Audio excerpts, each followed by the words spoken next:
ગીર સોમનાથ જિલ્લાની કોડીનાર નગરપાલિકામાં કુલ 7 વોર્ડમાં 28 ઉમેદવારો મેદાનમાં છે, જેમાંથી ભાજપને પહેલા 4 બેઠકો બિનહરીફ થઈ હતી અને ત્યારબાદ કોંગ્રેસ અને આમ આદમી પાર્ટીના ઉમેદવારોએ ટેકો આપતા કુલ 11 બેઠકો ભાજપના ફાળે આવી ગઈ છે અને હજુ પણ જે દિવસો બાકી છે ત્યારે બાકીના ઉમેદવારો પણ ટેકો આપી અને ભાજપમાં જોડાય નહીં। ત્યારે ભાજપના ધારાસભ્ય ડોક્ટર પ્રદ્યુમન વાજાએ કોડીનારમાં 28 બેઠકો ભાજપને આવશે જ, પરંતુ કોંગ્રેસની ડિપોઝિટ પણ ડૂલ થશે તેવો વિશ્વાસ વ્યક્ત કર્યો છે।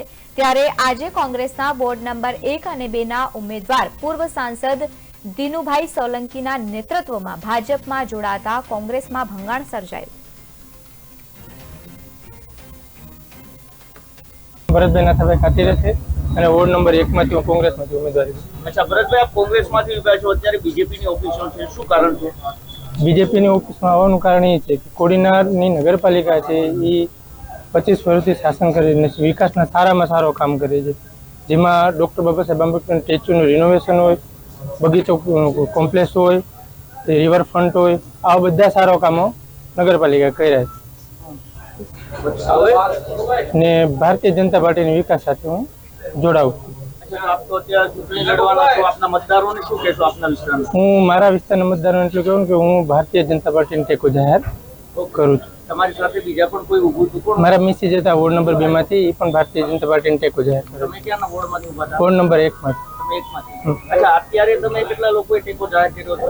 અત્યાર સુધીમાં અમે 2 જણાએ ટેકો જાહેર કર્યો છે, મેં અને મારા મિસી। નરેન્દ્રભાઈના સેવા યજ્ઞમાં આખા દેશમાં લોકો જોડાયા છે, ત્યારે એના ભાગરૂપે આજે કોંગ્રેસમાંથી પણ અમારા બે મિત્રો ભરતભાઈ અને વર્ષાબેન વોર્ડ નંબર 1 અને વોર્ડ 2 ના કોંગ્રેસના ઉમેદવારો ભારતીય જનતા પાર્ટીની વિકાસની યાત્રામાં જોડાયા છે।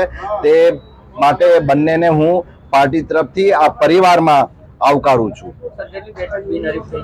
કુલ 7 વોર્ડની 28 બેઠક છે, એમાંથી 4 બેઠક ઓલરેડી બિનહરીફ જાહેર થઈ ચૂકી છે, બીજી 5 બેઠક એમાં ઉમેદવારો એમની પાસે નતા, એટલે 5 બેઠક પણ આપણે એવું કહી શકીએ કે ભારતીય જનતા પાર્ટીના કબજામાં આવેલી છે અને હવે એ ઉપરાંત 2 મિત્રો પણ કોંગ્રેસના જોડાયા છે, એટલે 5 ને 2 7 અને 7 ને 4 11 કુલ 11 બેઠકો ભારતીય જનતા પાર્ટીના પરિવારમાં ખોળામાં આવી ગઈ છે। મતદાન થશે, કેટલી બેઠકો આ વખતે બીજેપી જીતશે?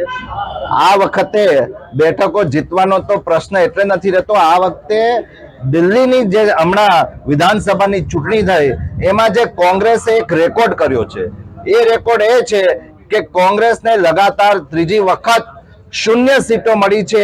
એ રેકોર્ડ તો અહીંયા કોડીનારમાં પણ થવા જઈ રહ્યો છે, પરંતુ એક રેકોર્ડ જે કોંગ્રેસે દિલ્હીમાં કર્યો છે કે 70 માંથી 67 સીટો એમણે ડિપોઝિટ ગુમાવી છે। એ રેકોર્ડને આ વખતે કોડીનાર નગરપાલિકાની ચૂંટણીમાં આદરણીય દિનુભાઈ અને સમગ્ર ભારતીય જનતા પાર્ટીના આગેવાનોના નેતૃત્વમાં અમે તોડવા જઈ રહ્યા છે। એ બધે જ બેઠકોમાંથી કોંગ્રેસના ઉમેદવારોની ડિપોઝિટ ડૂલ થશે એવો કીર્તિમાન સ્થાપિત કરવાનો। ભરતભાઈ